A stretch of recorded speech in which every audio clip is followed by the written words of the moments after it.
All right, good morning, everybody. Hope everyone had a good weekend. We are getting to the point in the class where we kind of have some assessments coming up. First one I want to talk about is your Chapter 2 quiz is due Wednesday at midnight. And that is, you can take it twice, right? You can take it once, and I keep the highest score. You can always improve your score. It's a test bank test, meaning not one that I came up with. It's on anything in the chapter. It'll be open book. Hopefully it's a learning experience for you. Hopefully it helps improve your grade. The collaboration exercise, I see a lot of people are already completed with it, is due tonight at midnight. That's contributing to Google Docs, the Twitter thing, and the voice thread thing. Okay, so just some examples of some collaboration. And then the first exam we will have will be next Monday. It probably fits logically on Friday, just to flow, but I know we're going to be missing some athletes. So we're going to do it Monday, whatever that date is, a week from today. So we'll probably finish up Chapter 3 today. Because Chapter 3, it's just not my favorite chapter, right? There's a lot of stuff in it, but it's just not, it's more businessy than IS, and I think it's a lot of overlap with what you had in management. So we'll finish it up today. We'll review for the exam on Friday. We also have some article presentations. And then there's a little exercise I want to give you on Wednesday as well. So, Frank, do you have a question? Sure. So you got kind of said you're reviewing on Friday, so. Yeah, there'll be, I always put together a little study guide, yes. It's not, in stats how we do the sample exams. Don't go to that level, but I talk about the type of material that'll be on there. Yes, so that'll be posted on Blackboard on Friday, probably a little before Friday, actually. What's going to be great is, especially for chapters 1 and 2, you're going to have the best set of notes you could possibly have, right? Yeah. Yeah, so you have, the collaborated notes, so that'll be fantastic for you guys. You also have every moment of every class lecture pretty much recorded, so that should help you as well. All right.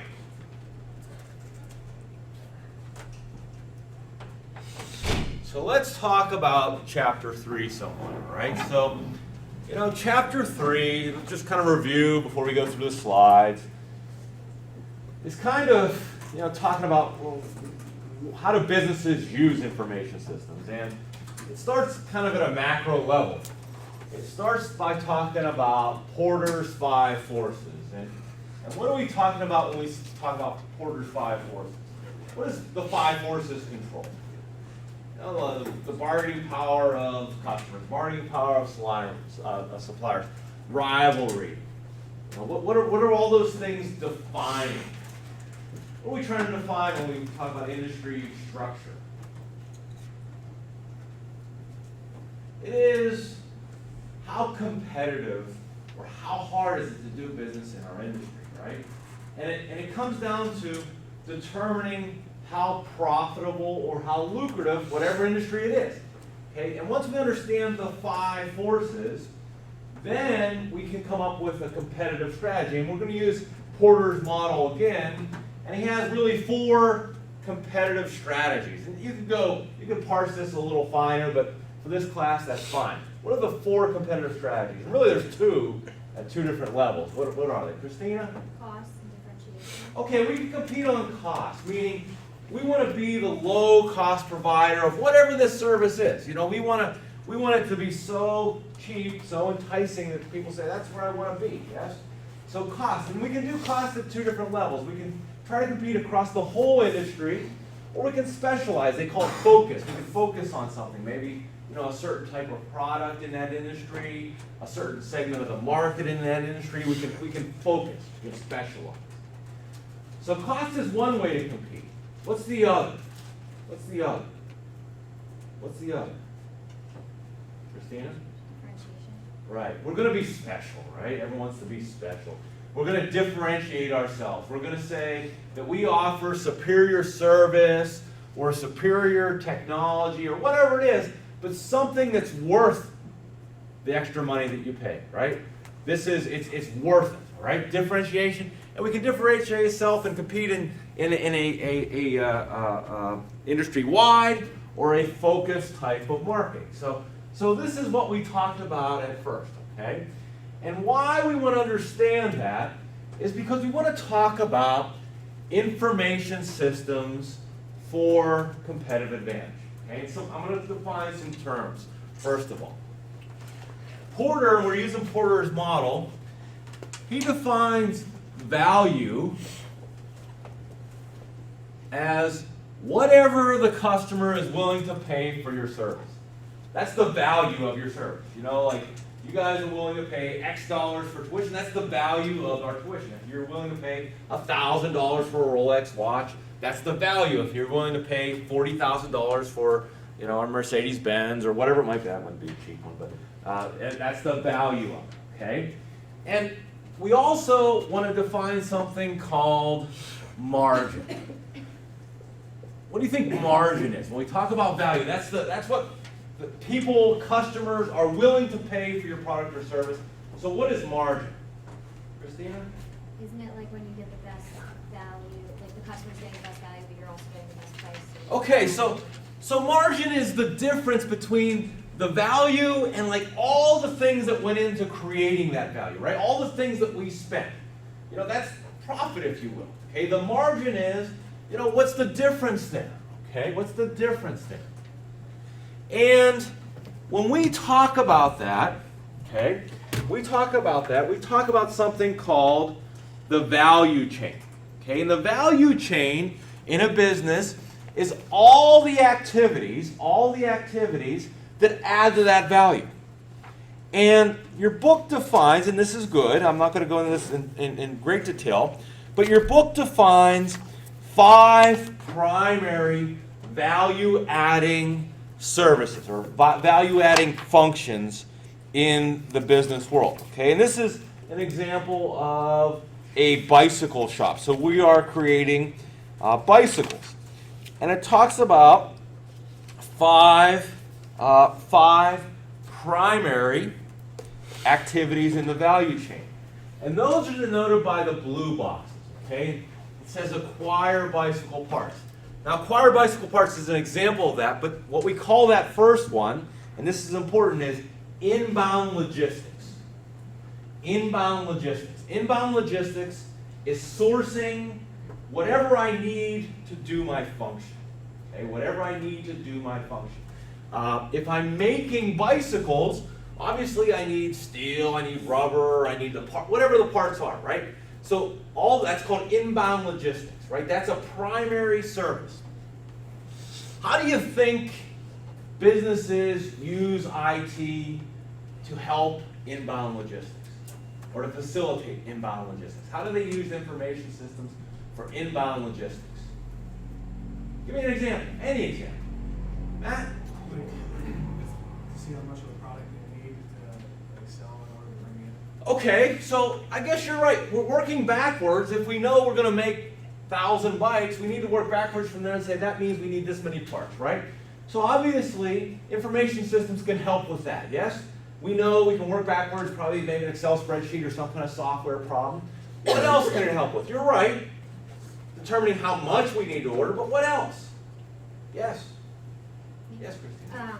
Which like type of bike sells the most so we can Okay, so yeah, that's part of it, and that might be up in the marketing thing. I'm talking about acquiring the material. You know, say we're General Motors. What would General Motors be in inbound logistics? What is General Motors acquiring inbound logistics? What are they acquiring? Steel, glass, right? Whatever their inbound. So what kind of IT or information systems can help facilitate that? Nothing. What inbound logistics for a retailer like Walmart would be what? All the product, the Pop-Tarts that are coming in, the fruit, all that stuff. So what kind of information systems help with that process? Nothing? I'm just going to call people if you guys aren't answering. Randomly, I'm going to call people. A lot of people put their head down. Scared. Wow, this is easy stuff, Franklin. What is it, Franklin? You know. Well, give me an example of how information systems can be used to help us acquire parts for bicycles, or to make sure that we have enough Pop-Tarts for the next month at Walmart. Just give me anything. Like you taking inventory, like when you're in Walmart, you're taking inventory, and then you look based on, like your sales and Pop-Tarts, so you'll be able to know ahead of time. Okay. So yeah, some kind of information system that does the forecasting of demand and when we're going to need Pop-Tarts and be out of stock of Pop-Tarts, right? But think about the process itself. We have to have relationships with suppliers, do we not? And in fact, our relationships with suppliers might be very tight, right? We actually, in a lot of these bigger companies, they actually say to them, you know what, we're not even going to monitor our inventory. We're going to use information systems to do that. And we're going to make that available to our suppliers on something called an extranet. Do you guys ever hear of an extranet? You've heard of internet, right? You know that. Yes, I don't have to go in that. What is an intranet? I-N-T-R-A. Inside the company? Yeah, it's inside the company. Like, I guess My Francis would be an example of our intranet. So what an extranet is basically it's an internet site that we provide extra services to select people. Usually like vendors or customers, but maybe we say if we're General Motors, we let Pittsburgh Plate Glass look at our inventory levels and say, automatically when it gets this level, we're going to ship you out this class, you know? If you think about Walmart, you know, they're very good at tracking all their inventory. They use what's called RFID chips to make sure they know exactly where every pallet is at any given moment, and the velocity of it receiving it to their warehouses and to their stores. All those kind of things are ways we can drive down prices, right? Drive down, compete on costs, right? If we can do that more efficiently, the better, okay? The better. All right, so that's called inbound logistics. The next one, produce bicycle. What do you think that's called? Producing something. We call that operations or manufacturing. So give me examples of how technology is used in operations and manufacturing. How about a cost? How can we drive down cost using information systems in the manufacturing of things? Pablo? Making a process automatic. Okay, maybe we talked about automation, right? The process of doing it with not with people, but with computers. So anytime we have automation, even if it's robotics on assembly lines, even those those craziest those crazy I don't know if you've ever seen the How's It Made shows. You ever watch that How's It Made? God bless you. That's all automation. So that's how we drive down cost. Think about how in manufacturing, what kind of technologies can add to the differentiation. Give me anything. How about in producing a bicycle? How can we add to the differentiation? How about producing a bicycle? Anyone buy high-end bicycles? No? Not yet. Maybe some point in your life you will. High-end sporting equipment maybe? Some of you might buy? Colin, you get a high-end tennis racket? No? Whatever Walmart's selling? High-end, like expensive, like customizable. Like very customized to you and your swing and your attributes. No? Whatever Walmart's selling, you pick off the shelf. Play the Division I level, I doubt that. Think about this, okay? A lot of times, differentiation, we're trying to produce something very customized toward a person, toward an individual. So there are technology. You guys know what 3D printing technology is? What's 3D printing technology? Okay, that's used a lot now in what's called custom manufacturing processes, where instead of me buying clubs, golf clubs, I buy golf clubs that are maybe tailored toward my height, toward my swing, my strength, my whatever, right? And it can be very customized for me. When they talk about producing 3D printing is used a lot of times for like differentiation, like, I don't know, artificial hips, things like that have to be really customized for you, yes?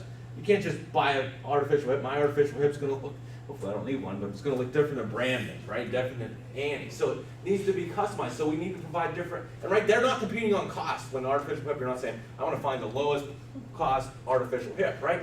You're looking for the one that's going to work for you for a long term. So those are technologies, right? In the manufacturing process, we have really been able to drive down things, and that's why we can go to Walmart and buy things. You're like, this is crazy. I can buy this thing for Yeah, I can buy a calculator for, $1. This is crazy. Do you ever go to Walmart and buy something, you're like, this is crazy, I can buy this much food or whatever for, like ramen noodles. Sometimes you buy 20 of those for $1. You're like, oh my God. Isn't it amazing the way we've driven down the cost of things with technology? Yes, it is. How about ship bicycles? Well, that's called outbound logistics, okay? Collecting, storing, and physically distributing the products to buyers, wherever these products be. Give me an example of how, give me any example of how technology can be used to support outbound logistics.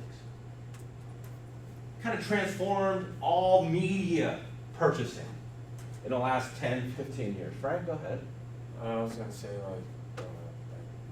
like UPS, like the website tracking numbers. Okay, so very good. Outbound logistics, we can, tracking services. How about actually delivering of the product that was 20 years ago wasn't really possible?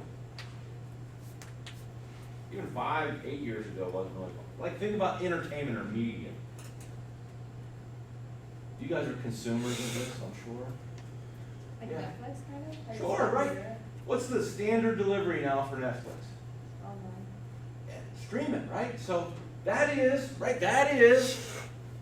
shipping, that is outbound logistics. That's getting you your service, right? Getting you your movie or whatever, right? Instead, it used to be outbound logistics used to be facilitated. Netflix used to facilitate, well, they still do, but the mail, right? And before that, that was you had to go to the Blockbuster, right? You had to go and rent the movie and bring it back and then bring it back. All those kind of things, right? Rewind a damn thing, right? All those kind of things.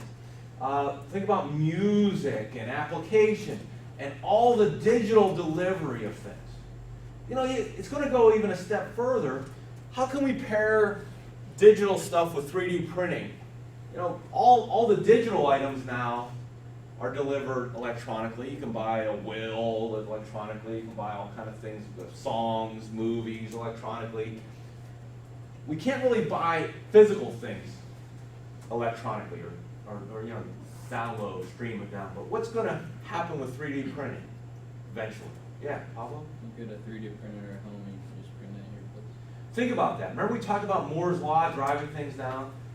5, 10 years ago, 3D printers weren't accessible by me and you or the average consumer. Now they are, okay? So I guarantee you in less than 5 years' time, you'll probably have a 3D printer in your home. You probably will, okay? And what does that mean? Well, a 3D printer can build up things in resin or metal or plastic or whatever. And let's say you're putting together your kid's bike and you need a part, okay? Maybe it's a screw or a pin or something, I don't know. But you say, well, geez, now I have to wait for this. You can download that and produce it, right? You can produce it yourself. Or you can say, I need an iPhone case.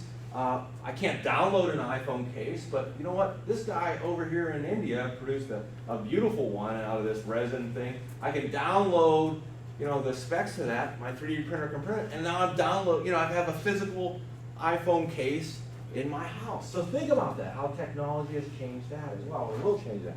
You know how they say, like, I was hearing that. I'm sorry, what? There's, like, I was hearing that technology will take, like, a step further with a 3D printing. Right. Because, like, in the future, like, you will be able to download from, like, I don't know, car companies and stuff like that, just, like, the pieces that your car might be missing, for example. Sure, yeah. And from your computer, for example, and stuff like that, it should be able to actually print it from your house and just do it yourself. Yes. Yes, that will definitely be something that becomes more mainstream. You want a chess set? Well, maybe a customizable. And think about the customizations we can do then, right? You don't have to. It's going to be. You can design it yourself and build this thing. There's an adage that says there's nothing like giving 1 million people the keys to the factory. For many, many years, everyone was just consumers, and there were very few producers. You think about it. I can have my own radio show. I don't know who would listen to it, but I could record every morning, like Miko in the morning, okay? And you guys could download it, right? Every morning you could subscribe to it through an RSS feed. And now I'm broadcasting, and if it got viral, I could have millions of people, right? Before you needed a radio station, yes? You needed that investment. You know, 3D printing is going to, you know, I'm not a manufacturer of something, but I can be. I can be a designer now in my living room, okay? So that is really going to change something. Market and sell bicycles. We call this sales and marketing, okay? Think about sales and marketing services. A lot of you guys are in marketing. Inducing buyers to purchase the product and providing a means for them to do so. This has really changed a great deal. Listen to this story. Me and my wife, our kitchen light broke. Okay, our kitchen light broke about a year ago, and so we, you know, she's real picky with things, and she likes real expensive things, and I don't like expensive things. So we have to agree on this. We don't really have to agree because her opinion matters like 99%, mine's 1%. But it's been like a year, and we don't have a kitchen light. I just have a light bulb screwed in. That's it. You know, that's our kitchen light. It looks pretty. I don't want to use that term, but it looks bad. Okay. So I'm on Facebook. And my son's looking over my shoulder like he always does, and he says, "Hey, Dad, that's a nice kitchen light." And I said, "Yeah, it is nice. It looks like, you know, something my wife and I like." So I called my wife over, and she said, "I said, oh, what do you think of that?" And she goes, "I was looking at that today." So here, think about that. They know we're married, right? Facebook knows my wife and I are married. She wasn't looking on Facebook. She was on this site called, I don't know, Light Buying Direct or whatever it is, and she was looking at this page, and that information, you know, she was spending time, you know, like, hey, your wife's looking at this, pops up on my Facebook. So think about that, you know? Think about that. That's crazy intrusive, right? So I'm thinking, oh my God, they know we're married, which I guess I said I'm married on, but they know what she's looking at and says, hey John, guess what your wife is looking at? You know what I mean? Think about that. Isn't that crazy, the level of marketing, the level of customizable marketing we get? I mean, it's not, when you're typing in Gmail and you're typing about, I don't know, Hawaii or something like that, you see, you know, vacations for Hawaii. I guess that feels okay, but that was kind of creepy. You know, that was one of the most, and I'm not a privacy advocate at all. I'm fine, my whole life, I don't care, you know. But that was kind of creepy, and that's the kind of marketing, you know, that's the kind of marketing that we're getting to. They're very custom, you know, algorithmic, they know who you are. Service customers, so customer service, assisting customers use the products and thus maintaining and enhancing the product's value. Give me some ways technology has changed that. Anyway, it's faster. So give me an example. That's very good, Taylor. Give me an example. How has technology made that faster? Or if you order something online and like it's probably shipped out within like hours. Okay, so definitely all that has been faster. Shipping, marketing, service customers, customer service is definitely a faster process as well. You think about it, what do you do before you even call the number? Like something breaks, something's not working. What do you do before you even call the damn number? Yes? Look online, see if You Google it, right? You say, I fix so many things by Googling it, right? You know, my van's got this code. I don't know what the hell this code is. I'm not calling Honda, right? I Google it. Some other joker somewhere had the same code, and this is what it meant, right? My lawnmower is doing something funny. I Google it, you know, and see what some other joker somewhere, you know, that's what, so think about that. Not only has it taken off some of our time, right, some of the customer service time we used to have to spend, but not only that, you know, some of the content is delivered by other people. I mean, think about all the free customer service we get now, because, you know, you go out and say, well, something wrong with my iPhone. Well, someone produced a video on fixing your iPhone that doesn't work for Apple, yes? Now, we can put out FAQs, those kind of things, commonly asked questions. Even when you do customer service now, you know, and before you even try to talk to a person, it says, hey, did you check out our FAQs? You know, before you even get to that point, that's how it works. So customer service has really changed. These are 5 primary activities in the value chain. And if you think about it, we could go through each one of these, and you're going to have to do this in the exercise we do Wednesday, but go through each of those things and think about how we can use information systems to drive down the cost of those functions or to differentiate those functions, right? To make them special. And think about customer service. How can we make things special? Well, think about all the information we can gather on you now and keep on you. And you know, I know this is a ploy that a lot of people do, like car dealers do. They send out birthday cards. You ever get a birthday card from a car dealer? No? Anyone? No? Matt, did you? Jerry, did you? You think they know you, Jerry? Do they care about you, Jerry? No. But they have your birthday, so they have an automated system that sends out a birthday card. And it works with some people, right? It doesn't work with me, but my wife was like very impressed by it. She's like, oh, they remember my birthday down there. I'm like, yeah. You know, they said they have a computer program that sends out a mail merge because you're born on September. So anyways, those are primary things in the value chain. And these are called secondary or support activities. These are things that we have to do, but really don't add value, but they're things we need in an organization. Those things are, let's start this way. Management, okay, infrastructure. If you think about it, there's always the need to manage, like to make strategic decisions, to make operational decisions. Maybe not producing the bicycles or marketing the bicycles or anything like that, but some kind of firm infrastructure, some kind of management, making decisions, staffing. We need human resources. The whole human resource department is just saying we need to, it's kind of like procurement for humans, right? And training and all those kind of things. So human resources department would be that. Investigate new designs, technology. This is like research and development would be best for this. Not what our primary process is, but what are we going to do next? What's going to be the next thing that we do? And manage supplier relationships, procurement. A little bit different than acquire bicycle parts. This is like a procurement function. Like we have contracts, we have relationships with vendors. That's more of that, not the actual bringing in of the item. Okay, this is like managing those relationships. So in all this, okay, the margin is equal to the value, what people are willing to pay for this, minus cost. And why they call this the value chain is hopefully we're adding to our product every step in the chain. We're adding some value to it at a lower cost than the value, right? We're adding to it all through this process. And hopefully, we get to the end and we have enough margin or enough profit to survive. So I didn't go through this slide, but this is the 5 primary activities. And here are some examples of, well, I'm not going to go through that example.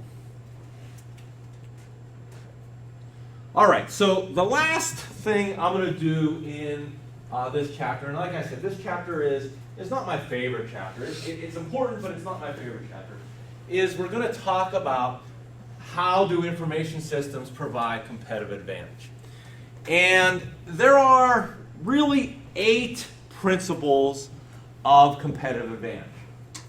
The first one is we can provide competitive advantage through products, okay, through the products that we offer. First one, create a new product or service. Give me an example of this. Give me an example of a company that has created value, created competitive advantage through a brand new product or service. Yes? I was going to say Apple, but they're not. Well, yeah, they recently did. What's a brand new product or service? For them, anyways. The watch. The watch, right? It's not brand new to the market, right? There are other watches, but it's a brand new product or service to them, is it not? It is, okay? And they probably have some value. It's the first one running on the Apple, what is it, OS Watch or Watch OS, I think it is, their operating system. So that would be a brand new product, right? Brand new product. We mentioned Netflix. They use technology to create a brand new product, right? The streaming. They didn't create it, but it's a brand new product to them, right? That's an example of technology creating a brand new product. Let me think of it. You guys got any other examples? What are other examples? A lot of things that we saw. Like the Ford. The Ford key. That's a brand new product. Now, you could argue that that's probably an enhancement to an existing product. The car is the product and you're enhancing it. But I'd say that's probably pretty good. Give me an example. Give me other examples of technology that's created brand new products.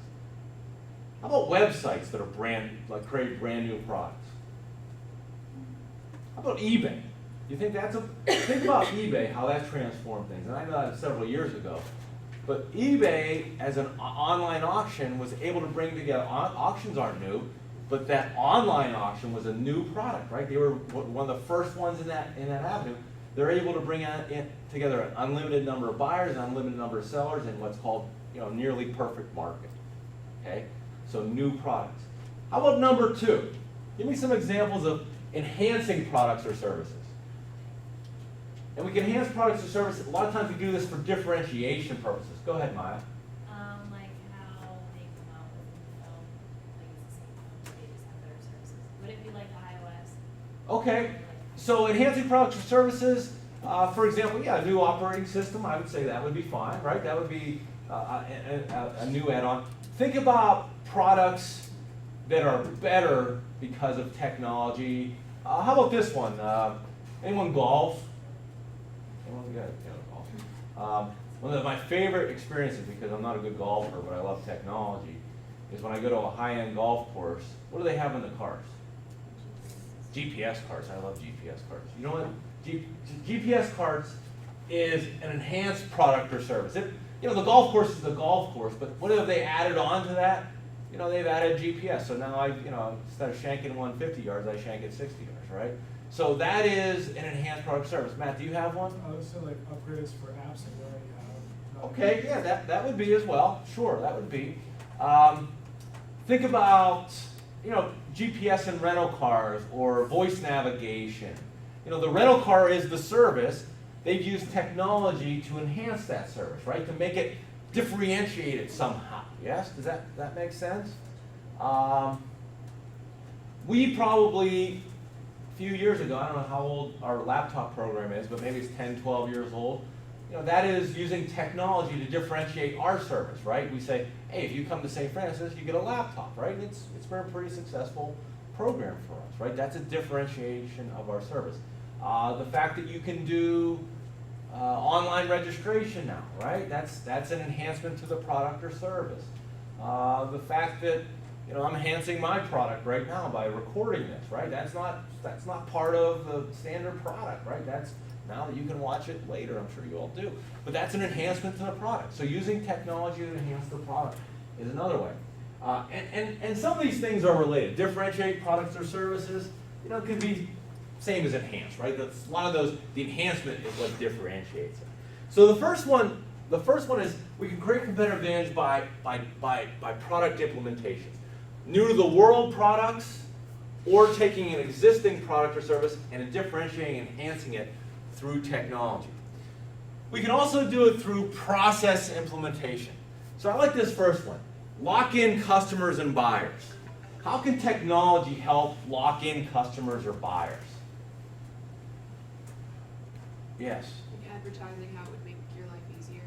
Okay, you're right. So lock in customers or buyers. I'll give you an example. Bill pay. I use bill pay with my bank. Now, it's not contractual that I have to stick with my bank, but I'm going to stick with my bank even if they start, upping my fee a little bit. Why? Why do you think I'd stick with my bank? Why do they kind of lock me in a little bit, Matt? Yeah, no, but wouldn't it be like once you set something, like a lot of people don't like change, so they feel like it would be a hassle for everyone to like move your records to a new bank. Yeah, I have a lot of investment in all the people, all the things I pay, right? I have not a lot of investment, but my time is precious, right? I have all the addresses, all the account numbers in the M&T bill payment system. And I could switch, but it'd be a pain in the butt, right? They made it easy for me, right? And the same thing, like, you think about, like, I don't know, you guys don't do your taxes at the end of the year, but it's kind of a pain in the butt to switch, because once you're using TurboTax, you're like, hey, they import everything in the next year for you, and you can start, you don't have to re-enter it. You're like, wow, why the hell would I switch now, right? They kind of lock in by making it, why would you want to switch? Now, there's contractual ways to lock you in, but that's not technology locking you in. Contractual ways is like what Verizon does, 2 years, and or you have to pay us so much money, right? That's contractual. But when we talk about locking in customers and buyers, we're saying we make it difficult for you to switch, right? Or make your life so easy that if you do switch, it's going to be a huge pain in your butt, right? That's what we're saying when we say lock in customers or service, customers or buyers here. Lock in suppliers, the same thing we could say there. We can We can put, there's business to business kind of technology. Raise barriers to market entry.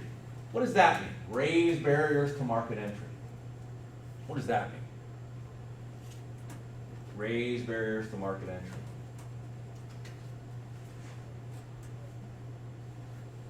What do you guys think that means? Kate? Kind of like make it harder to like establish a new business in that Okay. field. It is. And how would we use technology to make it harder for others to enter into to compete with us?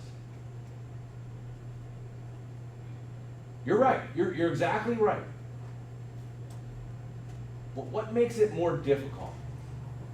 Isn't that what Netflix did to Blockbuster, kind of? What do you mean? Well, Blockbuster was like a retailer, more. They were a physical, Yeah. bricks and mortar retailer. So then Netflix just made it easier for everybody to come on and do it online. Mhm. Put those barriers up for Blockbuster because they really couldn't. They tried to go over there, but it was already too late. Yeah, that was probably more, I know what you're saying.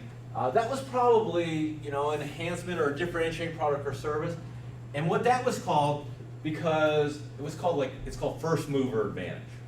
Because you're the first, and sometimes it's not an advantage because sometimes the second mover, they say, learns from the mistakes of the first mover and, doesn't have to pay for those mistakes. But that was probably a result of, first mover advantage. Blockbuster, its strategy shows was really too slow to embrace that. Really, they were way too slow. They thought, we got this bricks and mortar investment. And think about, bricks and mortar itself is expensive, right? Employees are expensive. So online kind of things like Netflix and Amazon, much easier to pivot on a dime, right? You don't have all this investment in infrastructure. But raise barriers to market entry is investing in technology that becomes part of the product, that becomes part of the expectation. And if anyone wants to play in that market, they're going to have to provide the same kind of technology, the same kind of services. If you think about search engines, right? You've come to expect something from Google. You've come to expect something from Bing. And they have huge investments in their technology infrastructure and the amount of seconds that it comes back with a search. So that is raising barriers to market entry, establishing alliances, very easily done in technology. Let's talk about something called an affiliate program. What's an affiliate program? I spell it right. I don't think I do. Is there 2 L's in affiliate? One? Is that right? That doesn't seem right. Is it? All right. What's an affiliate program? Anyone ever take part in an affiliate program? How about Amazon Associates? It's an affiliate program. You ever hear of Amazon Associates? Okay, establishing alliances. You can right now sign up to become an Amazon Associate. Google it. What it means is you run a website, a very successful website. People come to your website. You don't have any products or services you're going to sell, but you can put out a link to products that Amazon sells. If someone clicks on that link and buys it, Amazon gives you a kickback, right? So now Amazon just doesn't sell their things on their websites. They sell it on all their associates' websites. You ever know anyone that runs a blog and they make a lot of money? You're like, how they make money running a blog? Well, that's one of the ways they make money. If they're writing a blog on cell phones, they put out ads. They're an associate for, I don't know, Best Buy or something like that, and they put out ads. And if someone clicks through their link and goes to Best Buy and buys it, Best Buy gives them a kickback. Some of the more lucrative ones in the past have been for things like gambling sites, like poker sites. You could, if you were an Amazon or affiliate for them and someone clicked and spent like $500, you got like $100. There's like a lot of affiliate programs for like get rich quick. These are bad ones, but those are the more lucrative ones, the ones that are a little bit shady.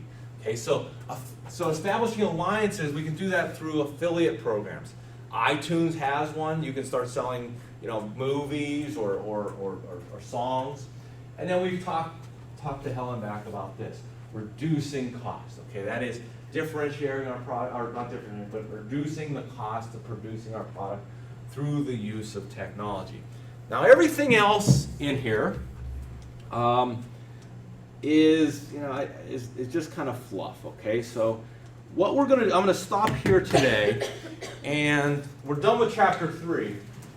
On Wednesday, we're going to do an exercise on this stuff called competitive advantage and using technology to establish competitive advantage. On Friday, we'll have our article presentations. We'll also review for the test on Monday. You have chapter quiz due Wednesday at midnight. We're not going to have a chapter 3 quiz due, okay, because I really only covered a little bit of chapter 3, so I'm not going to make you responsible for all of it. Yes, sir? Is that gonna be the same on the test, just a little bit of chapter? Yeah, if I don't go over it in detail, it's not going to be on the exam. Okay. All right, have a great day.